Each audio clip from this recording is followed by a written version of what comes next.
भाजपा की खोल दी पोल। समाजवादी पार्टी के सांसद छोटेलाल सिंह खरवार ने, उनको आप भी तो सुनिए। नई दिल्ली के बिशंबर दास मार्ग कावेरी से सीएन न्यूज चैनल के कार्यकारी संपादक और मुंबई के वरिष्ठ पत्रकार कपिल देव खरवार की रिपोर्ट।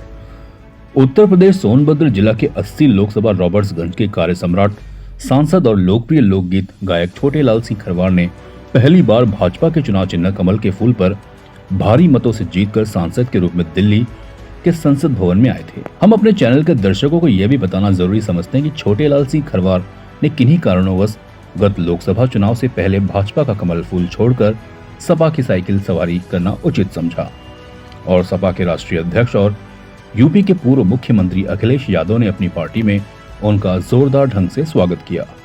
आज अपनी लोकप्रियता और अपने निर्वाचन क्षेत्र के जनहित के कार्यों और साफ सुथरी छवि के कारण दूसरी बार लोकतंत्र के सबसे बड़े मंदिर दिल्ली की संसद में जन समस्या के समाधान के लिए अपनी आवाज बुलंद कर रहे हैं। अब हम आपको सांसद छोटेलाल सिंह खरवार से मिलवाने जा रहे हैं। उनके विचारों को सुनने के लिए नमस्कार। हमारे चैनल के दर्शक देश की शान तिरंगा देख रहे हैं और तिरंगा का मतलब भी आप समझ रहे होंगे कि यह तिरंगा ध्वज जो है ये हर किसी व्यक्ति की आवाज़ पर नहीं मिलेगा।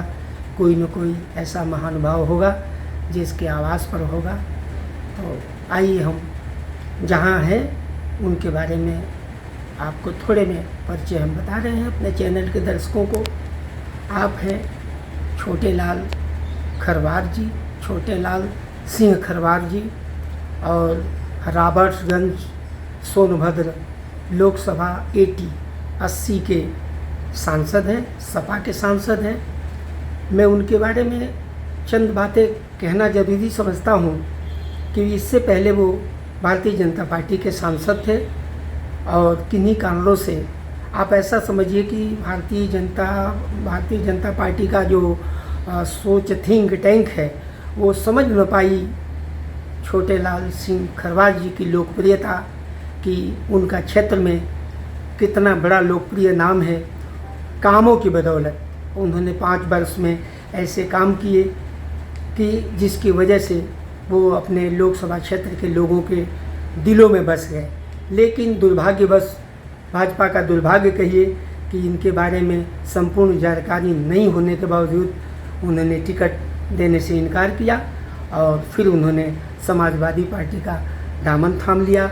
आप ये तस्वीर में देख रहे हैं कि उन्होंने समाजवादी पार्टी के राष्ट्रीय अध्यक्ष श्री अखिलेश सिंह जी के आवास पर मिले हुए एक तस्वीर जो उन्होंने गुलदस्ता देकर उनका स्वागत किया। एक दूसरी तस्वीर भी आप देखिए, परिवार के साथ आप बैठे हुए हैं, आप ये तस्वीर देख सकते हैं। मैं आज नई दिल्ली के नॉर्थ एवेन्यू, ऐसा कहिए कावेरी अपार्टमेंट में मैं उनके साथ हूँ। कुछ चीज़ों पर मैं उनके साथ चर्चा करूँगा।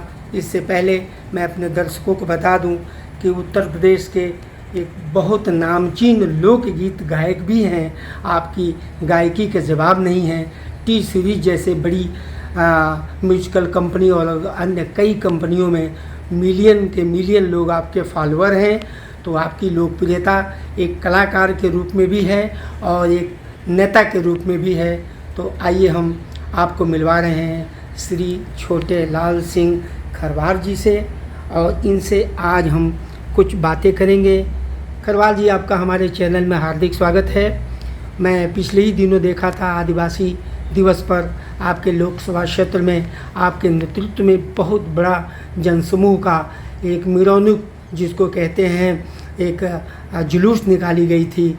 तो उसके बारे में मैं आपसे जानना चाहूँगा, हमारे चैनल के दर्शकों को बताएं कि उस अवसर पर क्या कर रहे हैं और आदिवासी क्षेत्र के लोगों के लिए भी आप क्या कर रहे हैं, हमारे चैनल के दर्शकों को थोड़े में बताएं।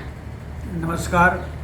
सबसे पहले आने वाले 15 अगस्त को मैं स्वतंत्रता संग्राम सेनानियों को और उनके परिवार को हार्दिक शुभकामनाएं मैं देता हूं। साथ ही साथ अपने संसदीय क्षेत्र के जनता जनार्दन को भी बधाई देता हूं। हमारा क्षेत्र पहाड़ी क्षेत्र और आदिवासी क्षेत्र आता है, जिसमें विभिन्न मुद्दा मैं सड़क से लेकर सदन तक उठाया करता हूं।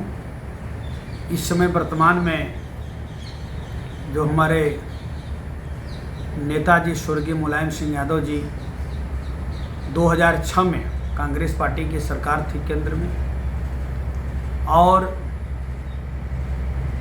कांग्रेस पार्टी से मिलकर के गरीबों, दलितों, पिछड़ों के लिए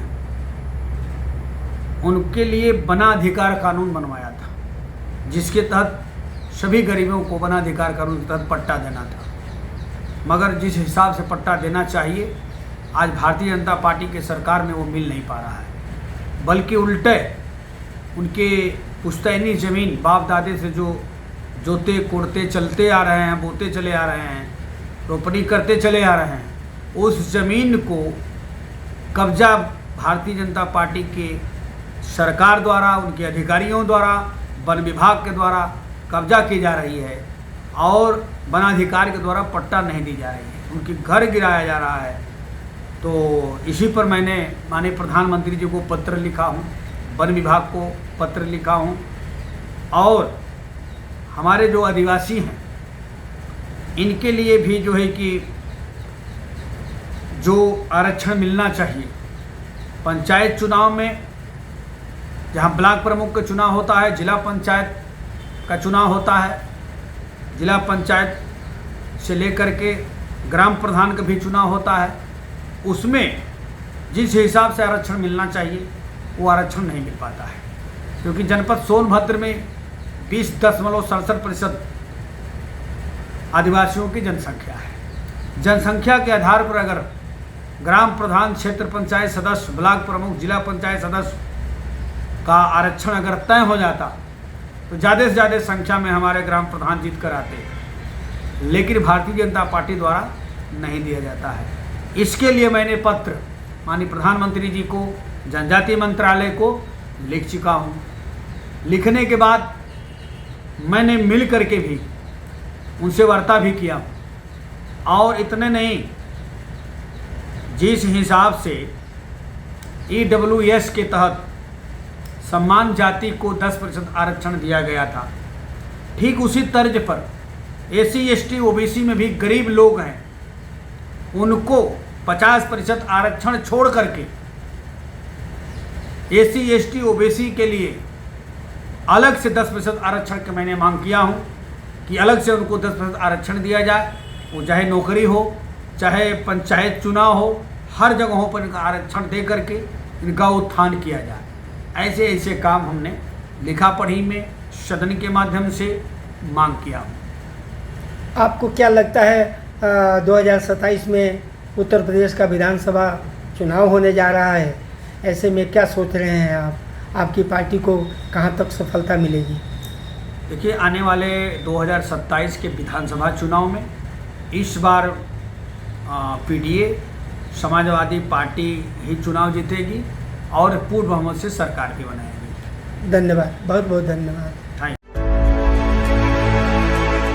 CEN न्यूज, देश प्रदेश की ताजा तरीन खबरों के लिए CEN न्यूज को सब्सक्राइब करें और रहें पल पल की खबर से हर पल बाखबर।